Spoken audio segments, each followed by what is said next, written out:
Capítulo 6. Vocação singular. Aquele dia, 2 de novembro, transcorrera no mesmo ritmo dos outros. Durante a noite, a senhora Cury acordou sobressaltada. Que tinha o Eugênio? Que estertor era aquele? Acendeu o lampião sobre a mesinha de cabeceira e pôde ver estupefata. Eugênio estava morrendo de um ataque apoplético. Chamou depressa os empregados, que atrelassem a carruagem e fossem buscar o médico e o padre. O patrão estava morrendo. O padre Gaiac teve o tempo exato para dar-lhe a última absolvição, enquanto a senhora Cury, de joelhos à cabeceira do marido, rezava pelo agonizante. A morte veio como um ladrão em plena noite. Era o dia 3 de novembro de 1848.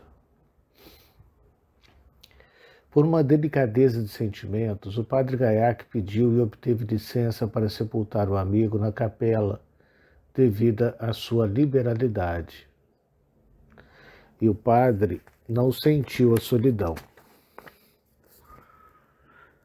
Para ele, o mundo invisível estava mais perto do que os pés e as mãos. E para o resto de sua vida, ele e Eugênio Cury ofereceram missa juntos, na Capela Redonda. Palavras de Helene Margarete. Esse golpe produziu na senhora Cury um choque. 17 anos de felicidade ruíram em alguns instantes, como numa mudança de cenário. Mas sua alma, iluminada pelas luzes da fé, reagiu depressa ao desânimo. O luto discreto acentuou-lhe o caráter meditativo e voltou-se mais ainda para a compaixão pelos infelizes. No dia 4 de novembro, o padre Gaiac, ainda sob a impressão da morte do amigo, instituía a senhora Cury herdeira de tudo o que possuía através de um testamento novo. A interessada chegou a saber desse documento?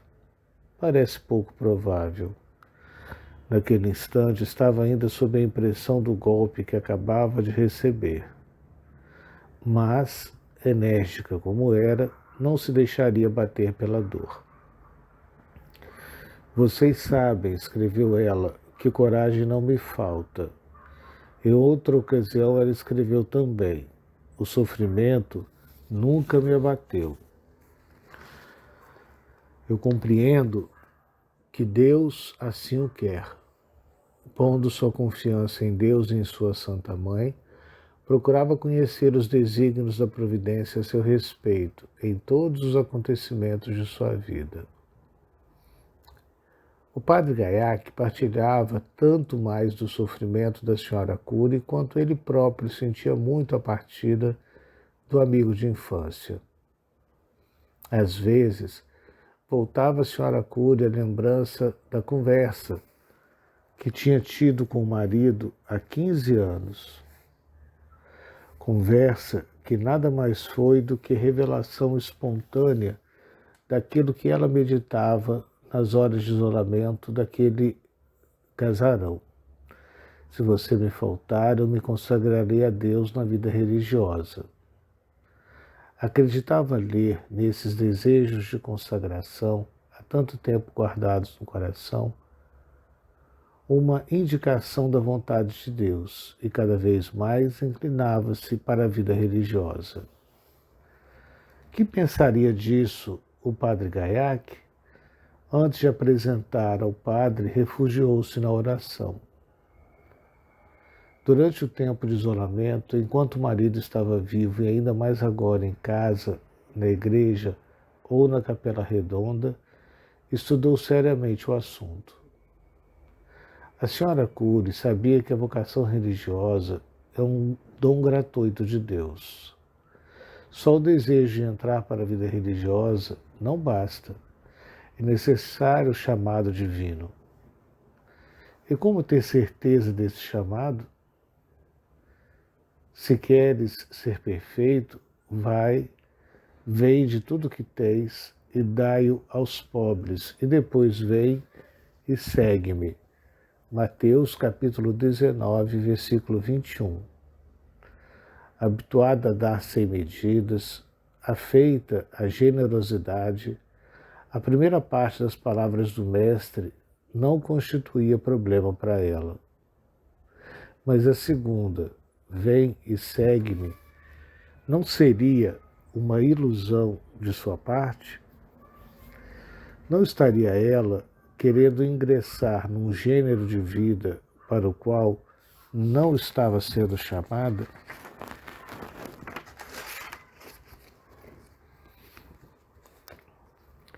Como sempre, recorreu à Santíssima Virgem na oração para lhe perguntar: como hei de saber se tenho vocação? E a própria Santíssima Virgem a esclareceu e tranquilizou. Além da inclinação sobrenatural, a senhora Cury tinha saúde e aptidões para cumprir os deveres que a vida religiosa impõe. Nada a impedia de consagrar-se a Deus. Não tinha filhos, nem pais idosos para sustentar. Deste lado, nenhum obstáculo, era inteiramente livre. Dia após dia, aumentava o seu desejo pelas coisas santas, por uma vida escondida em união com Deus. Não amava o mundo, porque ele não satisfazia os desejos de seu coração. Queria ajudar na salvação das pessoas, viver uma vida pura e santa, inteiramente entregue ao sacrifício e ao amor de Deus. Que paz, que ajuda espiritual e que felicidade encontraria na vida religiosa. Só um dos sinais referidos acima já bastaria para lhe assegurar uma verdadeira vocação. Mas a senhora Cury não era mais uma criança e sabia que São João Berckmann tinha razão quando dizia: o lugar dos comodistas é longe da vida religiosa. Estaria disposta? Sim. A senhora Cury não tinha medo de trabalho e das dificuldades. Ao contrário, ela sabia desempenhar-se bem deles e enfrentá-los. Senhora de seus próprios bens e dona de sua vontade, teria de renunciar a eles e a si própria. Mas que é isto para quem visa a eternidade? Por que duvidar ainda? Estava decidida. Ela se apresentaria ao padre Gaiac. Ele lutava com dificuldades por falta de religiosas que se dedicassem às suas obras.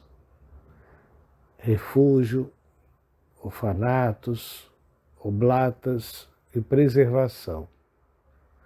A Congregação das Damas de São Mauro lhe enviou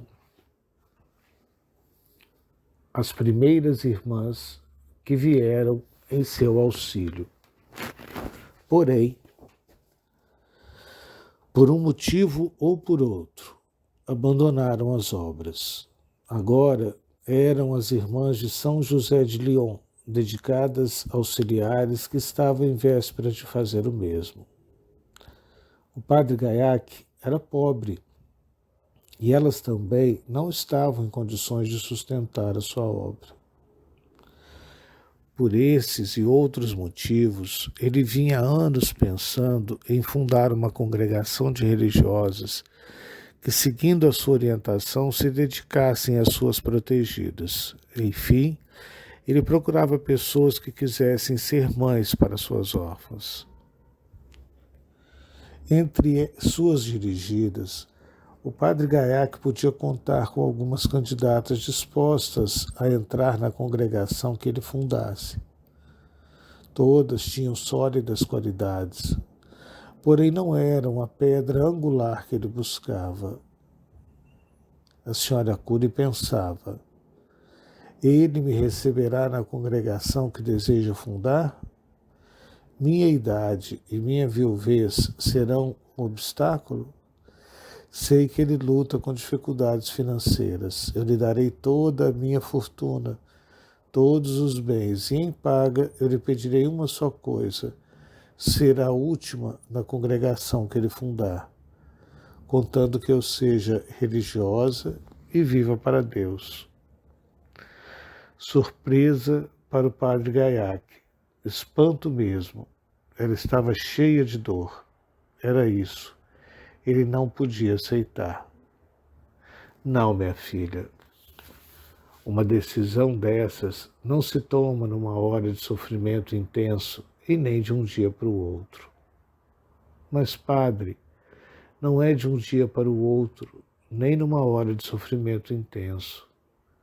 Há 15 anos que Eugênio e eu nos prometemos mutuamente que aquele que sobrevivesse ao outro se consagraria a Deus na vida religiosa.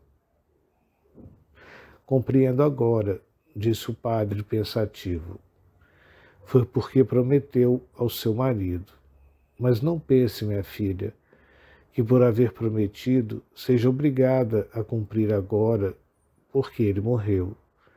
A vocação religiosa é um dom sobrenatural. Não, padre, não quero ser religiosa porque prometi a Eugênio, mas porque há muitos anos vem sendo esta a minha maior aspiração. Chamando nosso querido amigo, não manifestou Deus claramente a sua vontade? Eu compreendo que Deus assim o quer. Bem, senhora Cury, este assunto é muito sério, devo pensar ainda. Rezemos. Peçamos o auxílio de Deus na oração para que Ele mostre sua santíssima vontade. Mas, padre, eu vejo tão clara a vontade de Deus. Como o senhor está em dificuldades e as órfãs na penúria, eu lhe dou toda a minha fortuna. E já que necessita de operárias, apresento-me como uma delas. Seria loucura, minha filha. Já pensou na repercussão em Bezerre quando se souber que a senhora legou toda a sua fortuna às minhas obras? Minha filha, eu já tenho sofrido muito e o mundo é mau. De acordo, padre, mas o mundo sempre fala. Depois de ter falado um pouco, ele se calará como sempre e falará de outras coisas mais recentes. O mundo já não conta para mim. Está bem, minha filha, deixe-me consultar a Deus na oração. Mas guarde bem, padre, que não é por motivos naturais que quer entrar para a vida religiosa.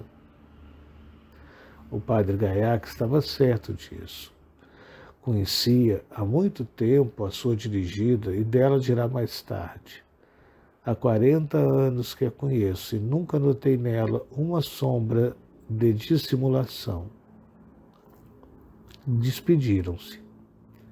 Pelo caminho ele foi pensando. Ela já tem 39 anos. E se depois de ter gasto todo o seu patrimônio, quando vierem os achaques da velhice, ela não aguentar a dureza da vida religiosa e quiser voltar ao mundo, como lhe restituir o que já houver sido gasto e dar-lhe novamente a situação opulenta de agora? Que dirá o mundo? Estes eram os pensamentos que invadiram o seu cérebro e amarguraram seu coração, obscurecendo a sua visão clara da vontade de Deus. E se fosse ela a pedra angular enviada pela providência divina para o edifício espiritual que ele ambicionava construir? O padre Gaiac rezou e muito. Porém, cheio de humildade, não ousou tomar uma decisão sozinha. Partiu para Montpellier e recorreu à autoridade que, quando unida a Deus, tem sempre luzes especiais. Consultou Dom Thibaut, submetendo-se inteiramente à sua decisão. Agora tranquilo, esperou em paz. A resposta foi categórica. Era preciso aprovar a decisão da senhora Curie. A decisão do bispo foi como uma bênção divina, como um selo que marcava a vocação singular de Maria Apolônia Pellicier Curie.